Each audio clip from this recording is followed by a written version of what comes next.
Unidos y países latinoamericanos, particularmente México. Esto es muy importante, tiene que ver con el manejo compartido de cuencas transfronterizas, con esta garantía de suministro también, la supervivencia y demás. Y todo esto lo vamos a analizar o nos los va a platicar esta mañana el especialista en la materia, internacionalista Jesús López Almejo, a quien saludamos con mucho gusto. ¿Qué tal? ¿Cómo está Jesús? Buenos días. Hola niña, buenos días, pues contento de estar con ustedes, a la orden. Gracias. No, ¿en qué consiste para actualizar también a la audiencia? ¿En qué momento estamos ahorita en el tema de estos tratados de agua y por qué Donald Trump está presionando sobre esto? Mira, básicamente cuando ya se definieron las fronteras entre México y Estados Unidos, pues como siempre compartimos cuencas, compartimos valles, compartimos montañas, compartimos de todo. Y la naturaleza no conoce las fronteras artificiales que los países pues establecen, fijan. Entonces, en nuestro caso, el principal problema de agua entre México y Estados Unidos consiste en un incumplimiento temporal por parte de México de los volúmenes de agua que deben entregar a Estados Unidos de acuerdo a lo que estipuló el Tratado de Agua de 1944, porque recordarás que durante 3 años anteriores se dieron sequías muy fuertes, es decir, que las lluvias empezaron a regularizar apenas de 1 año y medio o a 2 años para acá. Pero entonces, ante las severas sequías que había, la escasez hídrica en el norte de México pues empezó a dar, digamos, su parte en especie, pero también en cuotas, pero no alcanzaron las cuotas. Resulta que este acuerdo binacional establece que la distribución de los ríos, de las aguas, del río Bravo, del río Colorado, del río Tijuana, debe entregar a Estados Unidos un volumen de 1.75 millones de acres, así le llaman acres, y esto tiene que ser cada 5 años del río Bravo, que tiene que haber un promedio más o menos de 350,000 acres anuales. Sin embargo, México fue acumulando por las sequías que existaban un déficit significativo en las entregas de estos ciclos, pues literalmente por la falta de lluvias. Esto lo explicaba la presidenta Claudia Sheinbaum. Sin embargo, con la administración Biden se pudo negociar que, no se iba a incumplir. Biden entendía que era un tema pues, de la naturaleza, pero se fue, digamos, acumulando. Sin embargo, pues Trump, genio y figura hasta la sepultura, vino amenazando con imponer aranceles del 5% a los productos mexicanos, y México no solo pagaba, pero además tenía que pagar de manera acelerada. Ahora nos fija una cuota, es decir, que tiene que pagar el 25% de todo lo que deudan, que son 800,000 acres tienen que pagar 200,000 al menos antes del 31 de diciembre del O 2025. sea, con Si no, intereses y tienen todo, Donald arancel. Trump, Jesús. No, sin interés, pero acelerado. Es Acelerado. decir, Okay. tienes que Ujú. pagar el 25% del agua de deuda antes del 31 de diciembre, lo cual es un tema pues que a México le puede complicar porque pues en el norte del país no necesariamente tienen la abundancia de lluvias que tenemos en el No. centro del país. Ujú. La afluencia de estos ríos pues es muy ambivalente. Entonces, Son dice, ok, perfecto, pues aquí tenemos una manera, una de dos, o de que nos paguen el agua de manera anticipada, o de que les pongamos un arancel para tener la relación, hay que decirlo con todas sus letras, en tensión y por la simetría que tienen, poder hacer algo que Trump hace bien, que no hacían otros presidentes de Estados Unidos, que es combinar temas. Yo te puedo presionar con el tema del agua por acá con arancel y tú no puedes con el tema del agua, entonces te voy a presionar con otros temas y tú vas a doblegarte en esos otros temas, como migración, como ventajas en la producción de nuestros productos o el que también te puedas pelear con China a favor nuestro. Entonces, Mm. está tratando al ver que México no podrá cumplir o será muy difícil cumplir con esa labor, pues siempre sacar como su ventaja.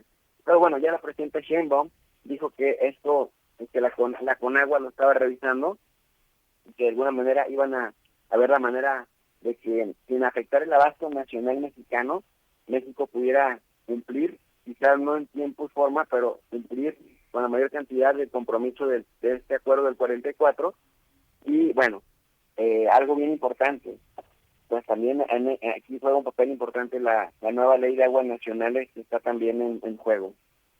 Ujú. Ahora, ¿qué dice al respecto la nueva ley de aguas nacionales? Eso preguntarte por un lado. Y por otra parte, el tratado en sí no especifica nada sobre situaciones que se escapan a la voluntad de los países, como es esta de la sequía, porque pues acá en Sonora sabemos perfectamente lo que es, no solamente para fines agrícolas, sino simplemente para el consumo. Pues acá en Hermosillo hay horas, hay días que no tenemos agua, pues. Y sabes que en buena parte de la falta que teníamos de agua es por el acaparamiento de los pseudo campesinos que han estado cerrando y bloqueando las calles en las principales ciudades del país.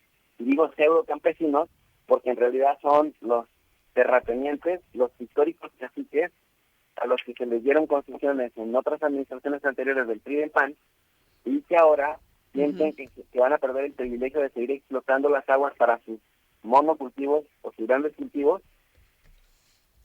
ujú. Y ahora la nueva ley me pregunta, ¿qué dice? Bueno, establece básicamente algo así como Emiliano Zapata decía, no, la tierra es de quien la trabaja. Bueno, pues ahora esta nueva ley de aguas nacionales es, el agua es para quien la trabaja.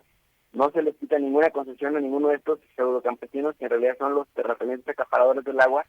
Esta lidia que genera que luego en las ciudades la gente de a pie, la gente que andamos en transporte público, no tengamos acceso al agua, pero ellos no dejan de tener agua para sus cultivos porque dicen producimos, movemos la tierra y generamos semilla y producto. Es decir, un Ujú, bien público que se aproveche para un lucro de negocio particular. Sin embargo, lo que sí se establece, y por eso va a haber más agua, ¿no? De que no puede explotar X o Y determinados pozos, van a ujú, finalmente a tener que regresar al ujú, Estado. Entonces, ujú. México va a subsanar, ¿no? Una especie de déficit, porque quien no pueda explotar sus pozos, pues eso sí les va a tener que regresar y poder cumplir con sus compromisos internacionales. Por Oye, ahí ¿qué hay va de, más o menos los tiros. sí, qué hay de cierto este dicho que dicen, pues mucha gente dice, bueno, luego las guerras van a ser por agua? ¿Qué tanto hay de cierto y cómo se relaciona también esto con la nueva doctrina Monroe? Fíjate que Kofi Annan, ex secretario general de las Naciones Unidas, ya hace tiempo que dejó de serlo, pero él decía precisamente hace unos 20 años, que para el año 2050 visualizaba, prospectaba en las próximas guerras. Las guerras que son por petróleo eh, son pues, básicamente por agua, para 2050, y ya lo estamos viendo. Y luego me lo relacionas con la doctrina Monroe, ¿verdad? Ujú, Es así decir, es. bueno, en la doctrina Monroe, con el Colorario Trump, dice que básicamente van a expulsar a todas las potencias extranjeras del continente. Pero ahora ya no solamente lo dicen en el sentido de que pueda venir una armada con un ejército grande como en el siglo XIX. No, se refieren como a China y a Rusia y a las inversiones en sectores estratégicos que Estados Unidos le estén perjudicando.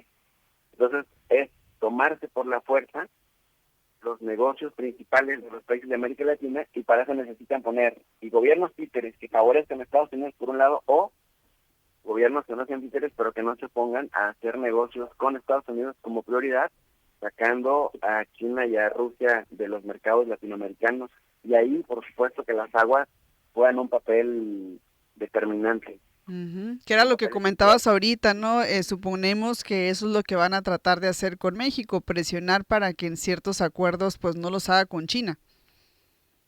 Definitivamente. Y Mm, México, y lo saben, no puede cumplir, porque además pues es irrisible, ¿no? O irrisorio el que digan, si tienes hasta el 31 de diciembre, como si fuera un tema de voluntad, cuando en realidad no es un tema de voluntad, no es un tema, pues, técnico de la naturaleza. Y México, además, entre 2024 y 2025, aprovechando que tuvimos lluvias abundantes, México sí aventó abastos muy importantes, pero ahora con esta nueva ley de aguas, México va a tener más margen de maniobra para poder disponer de más agua y poder, digamos, responder a esta exigencia. Oye, y no es casual los ataques en contra de Venezuela, porque aquí hemos hablado mucho de petróleo, ¿verdad? sí. Potencia petrolera Venezuela, potencia de minerales, de tierras raras, pero sí que también es potencia mundial de agua dulce. Entonces Mm, también le tienen el ojito echado a diversos pues, recursos venezolanos de la naturaleza, pues, intentan subsanar por muchos déficits que tiene la propia economía de Estados Unidos. Ahí le tienen ya echado el ojo, ¿no? Para muchos, por mucha riqueza, pues, que tiene de diferentes tipos allá Venezuela. Bueno, ya nada más para concluir, Jesús, en lo inmediato, a mediano plazo también, México, ¿qué más puede hacer referente a este tema? Y ya viendo también, pues, del otro lado, las presiones que está haciendo o ejerciendo sobre esto Donald Trump. A mí me queda claro, porque además nuestra empresa Trump lo anunciaba desde las primarias en 2015, primero entrar desde una posición negociadora con mucha fuerza, aprovechando la simetría que tiene Estados Unidos. Los gobiernos, el de rehuyen, el combate los aplasta. Los gobiernos responden con fuerza, entonces Trump negocia en condiciones más estables. No es ningún secreto, lo mencionaba así, y es lo que ha estado haciendo. Cuando hay países que le responden en sectores que a Estados Unidos le duelen, entonces ya negocian y negocian amablemente. Esto también lo vimos en la primera negociación que hubo con Marcelo Ebrard cuando era secretario de Relaciones Exteriores en tiempos de López Obrador, que también amenazaba con aranceles a México. Bueno, México identificó qué sectores agrícolas, industriales, productivos se daban en aquellos lugares en donde votan por Donald Trump, en los distritos, sobre todo distritos, condados, estados. México, pues en la negociación, amenazó con contraatacar precisamente no a toda la economía de Estados Unidos, sino en aquellos sectores trumpistas. Entonces ahora que Trump vuelve a la carga, ¿no? Porque al final se pudo negociar y se renegoció el Tratado de Libre Comercio. Bueno, ahora con el tema del agua, Trump lo que busca es que México diga, oye Trump, pues de aquí al 31 de diciembre no puedo. Trump dice, o les imponemos aranceles o los hacemos ceder en temas que nos interesan, como por ejemplo el pelearse con China y el que le pongan aranceles a varios productos chinos, pero el tema es que se rompa o que se desgaste la relación de México con China, que China poco a poco vaya obteniendo margen de maniobra en las Américas, al estilo de lo que están haciendo en Rusia y Europa, ¿no? Sacar a los rusos del mercado europeo, que ya lo lograron con el tema de Ucrania, y bueno, pues ahora vamos a ver hasta dónde presionan a Venezuela, porque me queda claro algo, Nidia. El éxito que tengan en Venezuela va a depender de lo que intentan hacer en Colombia, y después en la lista seguimos México, porque es lo que han estado anunciando, Venezuela, Colombia y después México. Híjole, bueno, vamos a darle seguimiento y vamos a ver qué pasa en torno a este y todos los temas que, como decías y como bien decías ahorita, le encanta pues mezclar a Donald Trump. Muchas gracias, Jesús, un placer, un gusto como siempre tenerte por acá. Al contrario, muchas gracias, un fuerte abrazo. Jesús López Almejo, especialista internacionalista.